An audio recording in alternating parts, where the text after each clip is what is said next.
Okay. So, Akbar in this way led various military expeditions towards the different regions, different states and portions of Indian subcontinent and create a huge empire. But it was not possible if he would not establish such an such a powerful administration, okay, to unite the entire empire and to run the everyday the process smoothly. Now, the broad features of administration were laid down by Akbar and were elaborately discussed by his friends and courtier and writer Abul Fazl in his book, and the name of the book is Akbarnama.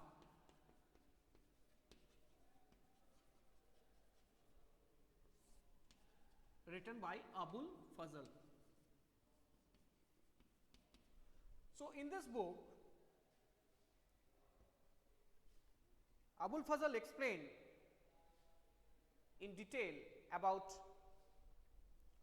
the Akbar's personal life as well as the administration, household, army, revenues and geography of his empire. And this book is divided into 3 volumes. The first 2 volumes, 1 and 2 volume on Akbar's life, Akbar's ancestors. So, first volume in about the dealt with the Akbar's ancestors. Okay. So, remember the first volume dealt with the Akbar's ancestors. Number 2, it is the Akbar's life as well as the events.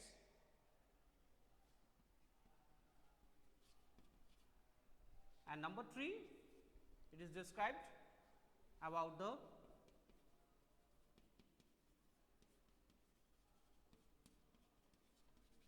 administration,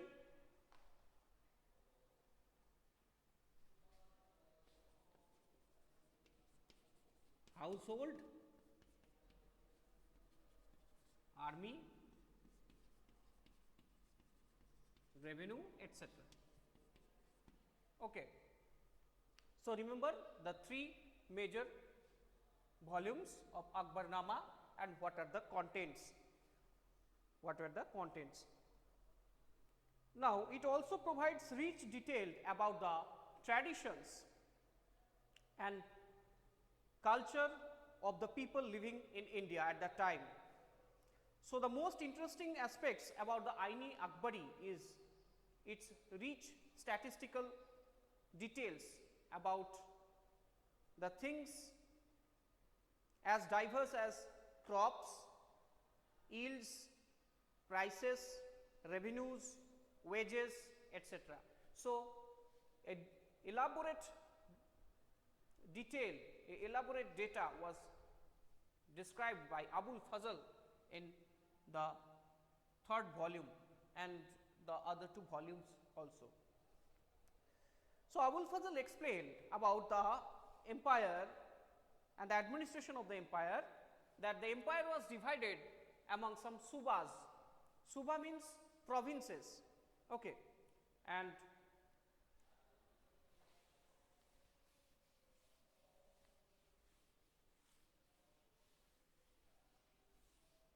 so, the entire empire was divided among some subas, and those subas also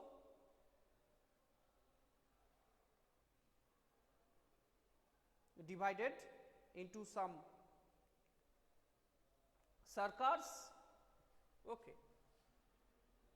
Like Suba is the state, next one it is the sarkar, is the districts, the pargana, the blocks, like today's blocks. Next one, it is the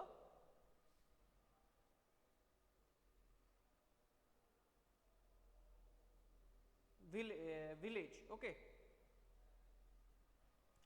Some taluka also there and village.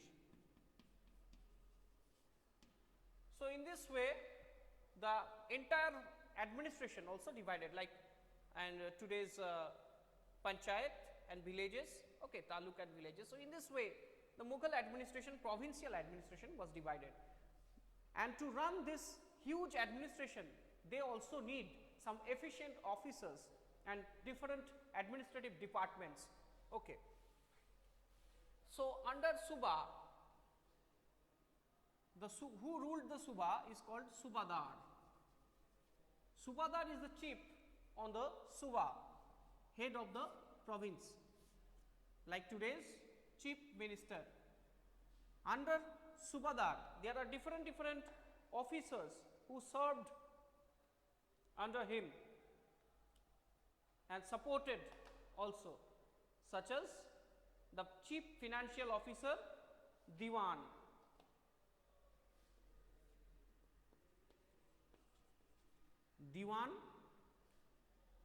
okay.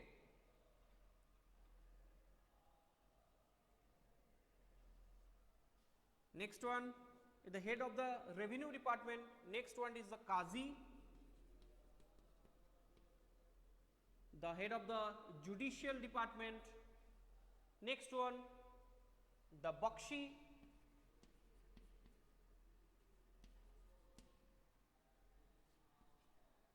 the Fauzdar. Bakshi is the military paymaster who paid the soldiers. Fauzdar, the head of military administration, head of the military administration of a state. Next one, it is the Sadar. Sadar is the officer who is responsible for the religious and charitable affairs.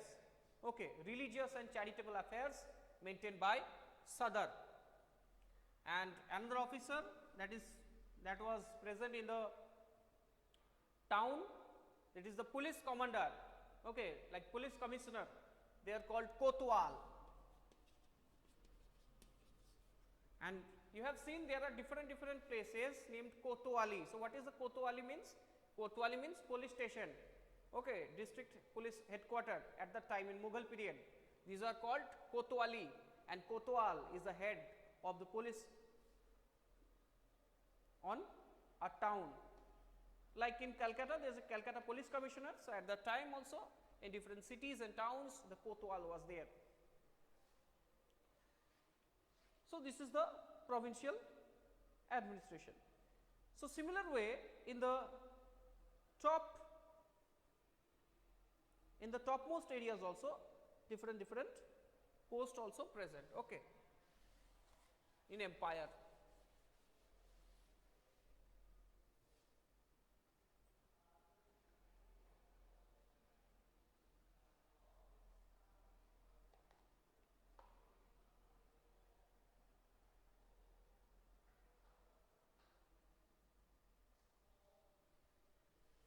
Such as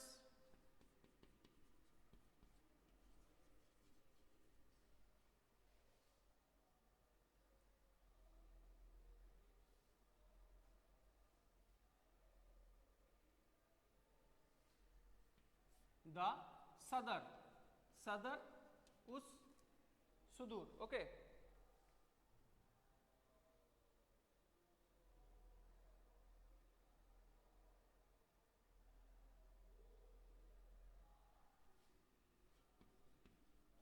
Sadar us Sudur, this is the welfare and chief welfare and religious officer.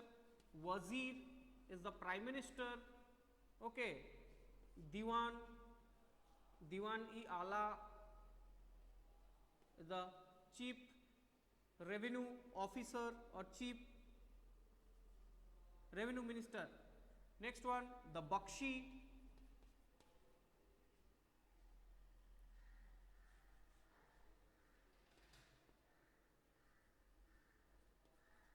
Okay, so these are the important posts at the time also there. Okay, so these officers are like today's Diwani Ala means finance minister in India. There are at that time also there Bakshi means the defense minister, Wazir prime minister. Okay, Sadar and Sudur, this is the religion and charitable minister. So in this way different posts also there, and lot of subsidiary posts also present below these officers, okay, or these ministers under Emperor Akbar. So in this way Akbar consolidated his entire empire.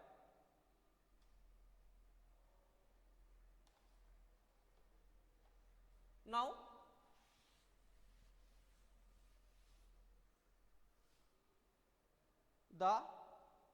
there is a small paragraph present about the Noor Jahan, that you know that who was Noor Jahan, that in the time of Jahangir also sent military expedition towards the rebel Afghan leaders of Bengal, the rebel Afghan leader of Bardhaman, Sher Khan. So he instructed the Subadar at the time,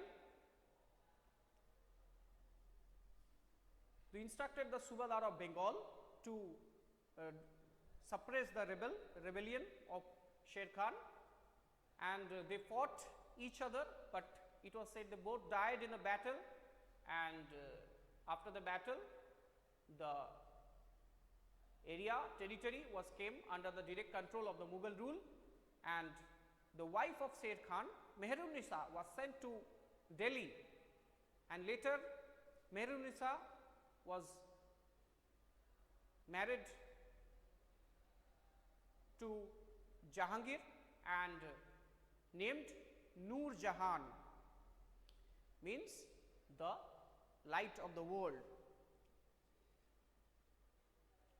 and she remained extremely loyal and supportive to the monarch. So as a mark of honor, Jahangir struck silver coins bearing his own titles on his side, and on the other the inscription stuck the name of the Queen Begum Noor Jahan. And the adjoining document is an order, a farman of Noor Jahan also recovered, and the square seal states the command of her most sublime and elevated majesty, written in Persian, and Noor Jahan Padshah Begum. So in this way we have know that it was known to us that how Noor Jahan was popular and powerful at the time. So in the last few years of the Jahangir's reign, she actually controlled the power and ruled the empire. So this is the seal or stamp of Noor Jahan. So like today we in government orders the Ashok Stambha was present. So in this similar way at the time the government orders Noor Jahan's seal was present, means the farman was sent by or ordered by Noor Jahan. So now we are back to the Akbar policies, that Akbar nobles commanded large armies and had access to large amounts of revenue. While they were loyal to the empire and functioned efficiently, but by the end of the 17th century means 1650 to 1707, many nobles had declared freedom and built independent networks of their own, and their loyalty and the empire were weakened by their own self interest. Okay, when they found that the rulers were weak after Aurangzeb, the rulers were weak, so they declared independent. Sometimes they always made some politics in the Mughal court. So that was the main reason of the decline of the Mughal emperor, because they always wanted a good Jagir where they can earn huge amount of revenue. So that is why they always make politics in the Mughal court to earn, to got a better Jagir. So while Akbar was the Fatehpur Sikri during 1570s, he started discussion on religion with the ulama. So the another side of Akbar is the religious side of Akbar. So he was a person who believed in the freedom of religion. So he started religious discussions with different religions like ulama from Islam, Brahmins from Hinduism, Jesuit priests from Christianity, as well as from Roman Catholics. The Zoroastrians is another region who came from Persia. So these discussions took place in the Ibadat Khana, and he was interested in the religion and social customs of different people, and Akbar's interaction with people of different faiths made him realize that religious scholars who emphasized ritual and dogma were often bigots. So dogma means a statement or an interpretation declared as authoritative with an expectation that it would be followed without question. Okay. Means very much radical, very much religious radical ideas. It is meaning of dogma, and were often bigot. Bigot means an individual who is intolerant of another person's religious beliefs or culture, who cannot tolerate another religion or people from another religion, is called a bigot. So he found that all the religious people, they are very much bigot, and because of their dogma, because of their religious beliefs. Okay. And disharmony among, so their teachings created divisions and disharmony among their subjects. So their followers of their particular religion, because of their religious gurus or the preachers of their different ideologies, they fight with each other. But this eventually led Akbar to the idea of Sulh-e-Kul or universal peace. So he introduced idea that is called Sulh-e-Kul or universal peace, and this idea of tolerance did not discriminate between people of different religions in his realm. So instead it focused on a system of ethics, honesty, justice, peace that was universally applicable and acceptable. So Abul Fazl helped Akbar in framing a vision of governance around this idea of Sulh-e-Kul. So that is why in the time of Akbar, all the people from different faiths and beliefs, Hindu, Muslims, Sikhs, as well as the Christians, the Zoroastrians, they lived peacefully, more or less. Okay. So this principle of government was followed by Jahangir and Shah Jahan as well, and this was the main reason for the unity and integrity of the Mughal empire also. Okay. So this is a very important policy of Akbar, Sulh-e-Kul. Okay, remember. And he also introduced a religion that is called Din-e-Ilahi, which actually mixed up of different religious ideas, good religious ideas collected from different religions, and this new religion introduced by Akbar actually accepted by 17 or 18 courtiers or family members of Akbar. Okay. So these are the policies of Akbar. So students, I hope you have understood. Thank you for watching.